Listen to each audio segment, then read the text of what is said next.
Hey everybody, this is our last session today focused on grant writing and some tips and tricks for effective writing style for some effective proposals. And I'm using a PowerPoint that I've used some of the slides and adjusted some of them by Ravi Murugesan and Barbara Gessel, and it comes from a wonderful website called AuthorAid that Henry actually turned me onto.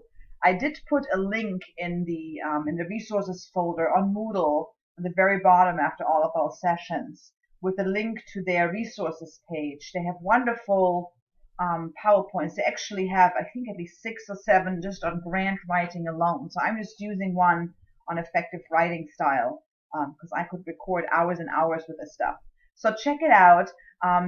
AuthorAid also has some great online courses that are free on science communication and communication that I looked into that look really interesting. I'm actually thinking of taking one of those when they become available again. And so many of their resources, most of them are free, and they're really, really wonderful. So again, plug in for AuthorAid. So I'm going to take you through these slides today. There's 2 different videos. We're going to break in the middle and have you do an activity, and then I have a little task for you at the end. And now it's the end of your 3-week session. I really enjoyed making those videos for you. I hope you enjoyed them as well and got something out of them. And as I said, please contact me if you want me to take a look at any of your work. I'll be happy to give you some feedback. I'm just giving you a few days to do so, especially if it's a longer proposal. But particularly for grants, the little quote unquote task I give you to do at the end of the next video, you definitely will want to email me for that. Anyway, enough said about AuthorAid and my enjoyment of working with you, even though it's remotely, but nevertheless. Let's get started. So, effective writing style is really important for any kind of writing you do, but particularly for grant proposals, because you do have to be persuasive, particularly in your introduction and conclusion. There's parts of a proposal when you go into your methods and your aims and your justification where you don't necessarily have to be as persuasive as in other parts, but often your summary statement, your introductory part of the proposal before you go into detail, and your conclusion have to be persuasive. You're asking people for money to help you fund your project, so you have to persuade them why it's important. So keep in mind that your proposal is often the only medium that you can communicate with this particular organizations. They often have time to discuss a proposal with you. Your written proposal is the only chance you get. And most organizations make a decision after reading your proposal. I'm going to show you an example a little bit later on from the NIH, from the National Institutes of Health here in the United States, actually not too far from where I live, right outside of Washington, D.C. And the NIH funds a lot of medical and biomedical research in the United States. And their grants are very, very competitive, and they have different grant proposal categories, and I'm going to show you one from an R01, but I'll talk about this a little later. So anyways, if we take a look at proposals that have won the award they asked for, have gotten the funding, they usually are proposals that have good ideas. But good ideas doesn't get you as far if you can communicate them well. A good friend of mine or colleague of mine back from Germany would always say, if your science is bad, no amount of good writing will fix it. But if your science is good and your writing isn't clear, nobody will understand how good your science is. So effective communication and winning proposals have that quality of, often are effectively communicated. Their ideas are clear. So let's look at some key elements of writing style. And some of this will sound familiar to you because I've talked about this when we walked over the IMRAD journal article format. So many of those principles of clear writing, and certainly the 3 principles I've covered with you in the last sessions, all apply here. You want to be clear, you want to be concise, you want to get to the point, you want to be persuasive. I think this is really important. And you also want to have it well formatted. Sloppy formatting really can annoy your reader. And when your readers or reviewers get annoyed, they're not going to pay attention to your brilliant ideas. So clear, concise, persuasive, well formatted. These 4 things should always be in the back of your mind as you're drafting grant proposals.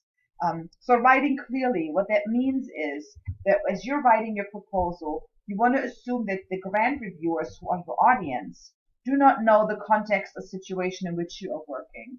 And they also will not immediately understand the importance of your project. So your job is to really emphasize and explain the context of the situation you're working in and what is the importance of your project.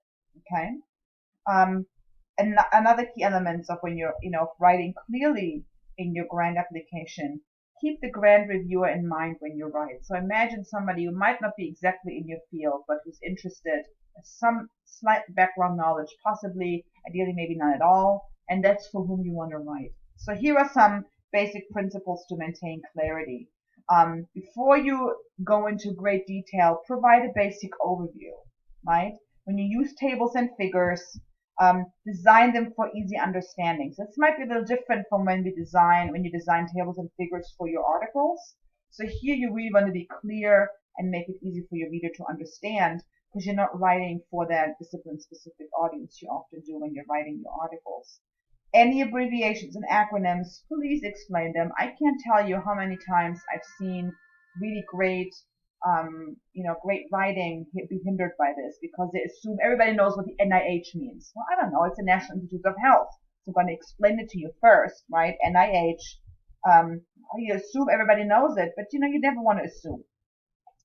And also, lastly, explain difficult terminology or concepts. And I think this is a really important one, because just because you're writing a grant for an organization that's related or has to do with your field of study, don't think that people who are reading this will know everything about it, or don't appreciate that you explain difficult terminology or concept. It also shows your reader, even if they're knowledge experts, that you really take the time to take them through your ideas. It shows actually real commitment to communicating your work.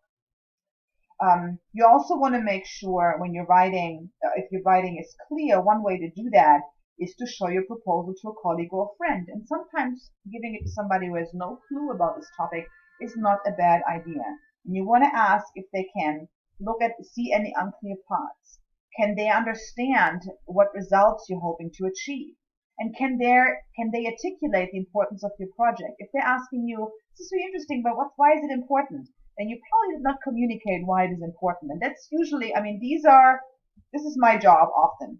I would say 99% of the time when I work with writers, I'm like, something's unclear, or what are you hoping to achieve, or why is this important? Because sometimes scientists or researchers or academics in general, we're so deep in our topics that we sometimes, and this is an expression in English, we don't see the forest because of the trees, right?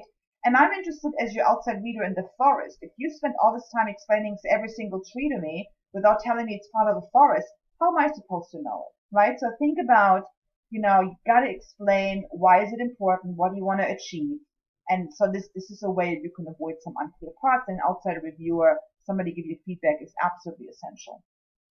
Now, writing concisely is the second part, right? Being clear, being concise. And there's two really great useful guidelines by George Orwell, a very famous British writer. And he said, never use a long word where a short one will do. And I certainly agree with that. Do I follow it all the time? No. Should I? Yes.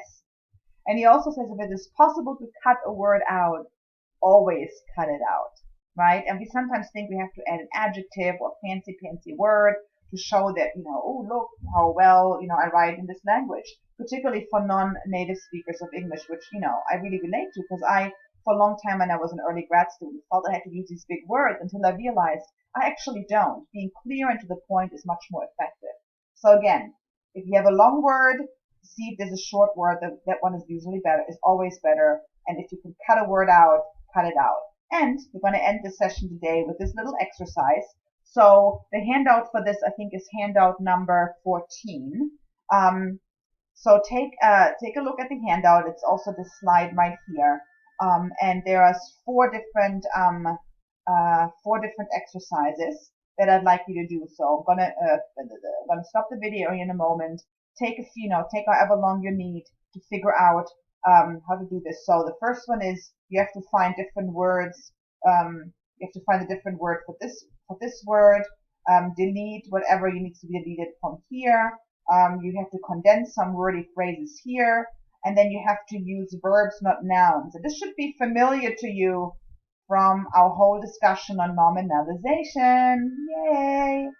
So what is the verb that's hiding in the noun there? Okay, so take a moment to do this, and when you get back to the next video, I'll walk you through the quote unquote solutions to this. Have fun.